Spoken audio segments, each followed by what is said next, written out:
Hello students, welcome to the EVS class. We have already started chapter 1, that is water. In the previous class you have already learned about the importance of water and how water plays an important role as habitat for living organisms. Children, today we will discuss about the sources of water. In the previous class, you know that in the natural environment we have two types of water, that is fresh water and marine water. So first we will discuss about the sources of fresh water. Sources of fresh water in the natural environment are rain, snow, ponds, wells, lakes, etc. We will discuss about all these sources one by one. So first we will discuss about rain. Rainwater is the purest form of water before it touches the earth's surface. All of you know that water is an ideal solvent. It dissolves so many things in it when it flows on land surface. Thus it becomes impure. Some gases like oxygen, carbon dioxide and others also get dissolved in it. Rainwater flows on Earth's surface, joins drains and rivers, and ultimately it reaches to the sea. In the way, it cuts off a lot of soil and takes it away to the river. Thus, the belly of a river becomes filled with sediments. Water cannot flow easily through such a river. This is how a flood is caused. In the time of present crisis of water, the rainwater is collected for further use in two ways. First is at the top of roofs. So rainwater is collected and then it is collected in the big tank which can be used later. Another way to harvest the rainwater is the water shed. Near the mountains and hills at their feet, the water shed can be done. The rainwater deep in the ground, passing through pores in the soil and crevices between rocks. There it is stored in the form of groundwater. The total depth of groundwater from the surface of the earth is called water table. The water table goes deeper due to depletion of forests and overuse of groundwater. Thus, groundwater goes beyond our reach. Due to this, wells and hand pumps go dry during the summer season. Environmentalists suggest that rainwater should be allowed to enter into the earth through deep wells. This improves the water table. Now we will discuss about another source of water, that is snow. When the temperature of air falls below 0 degree Celsius, the water vapor of atmosphere forms transparent ice crystals around dust particles and it is called as snow. Snow falls on ground when a big heap is formed by the collection of snow. The snow is compressed into ice. When temperature rises, the ice melts to form glacier which joins river water and goes to the sea. Thus, snow is the source of fresh water, but it becomes marine when it joins the sea. Another source of fresh water is ponds. Ponds are smaller water bodies of fresh water. Most of the ponds are man-made.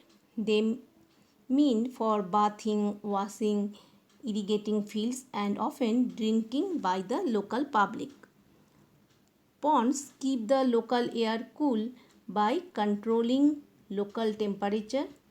Community ponds are kept clean in order to protect the local human community against waterborne diseases. Natural ponds serve as habitats of various types of algae and water weeds. Beside these, a number of phytoplanktons, protozoans, crustaceans, hydra, rotifers, different types of fishes, etc., also found in natural ponds. Another source of fresh water is wells. Wells are artificially dug sources of soft underground water. The depth of a well depends upon the depth of or level of groundwater table. Man-dug artificial wells are becoming matters of past day by day. Today we have become technologically advanced to have a number of bore wells to which we often call as tube wells. Increasing number of bore wells and overutilization of groundwater is creating a dangerous situation of groundwater crisis. This crisis can be controlled by letting maximum water percolate into the ground and by checking overuse of groundwater. The next source of fresh water is lakes. Large inland bodies of fresh or salty standing water are called as lakes. Some lakes are as big as oceans and we cannot see across them. Most lakes are filled with soft water or fresh water and hence they are called as soft water lakes.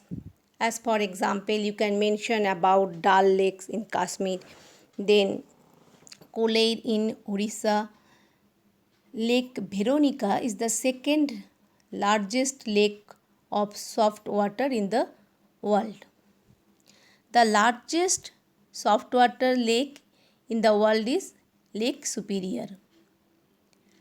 Another freshwater lake is Baikal, which is the deepest in the world. Children, I have already mentioned that most lakes are filled with fresh water, but there are some lakes which contain the salty water. As for example, Chilka Lake in Odisha and Sambar Lake in Rajasthan are two Indian salt lakes. Besides this, the largest salt lake in the world is Caspian Lake. Now we will discuss about the sources of marine water. Seas and oceans are the sources of salty water. Besides these seas and oceans, saltwater lakes too are sources of salty water. They have been introduced just earlier. Seas and oceans are full of life. Varieties of plants like phytoplanktons and different types of algae are found in their waters. Numerous marine animals including fishes, sponges, mammals are found in seas and oceans. Water of sea is never fit for drinking as it contains various salts. However, seawater can be desalinized through special processes and can be made fit for drinking. Okay, so this is about the sources of fresh water and marine water. Now we will learn about the sources of water at home. At our homes, we get water for our daily use from wells, hand water pumps, bore wells and municipal supply. Municipal supply water is purified form of water obtained from some river or lake. Before supplying to municipal areas, that water is filtered and chlorinated in order to remove all the sediments and bacteria from it. After that, purified water is pumped to storage tanks from where it comes to our houses through pipelines. So children, now you can understand that water is precious, so we should use it judiciously. Always close the tap properly after every use. Don't let the water be wasted. So children, today this much. Please read the topic from your book and try to understand it. We will meet in the next class. Thank you all. Stay safe and happy.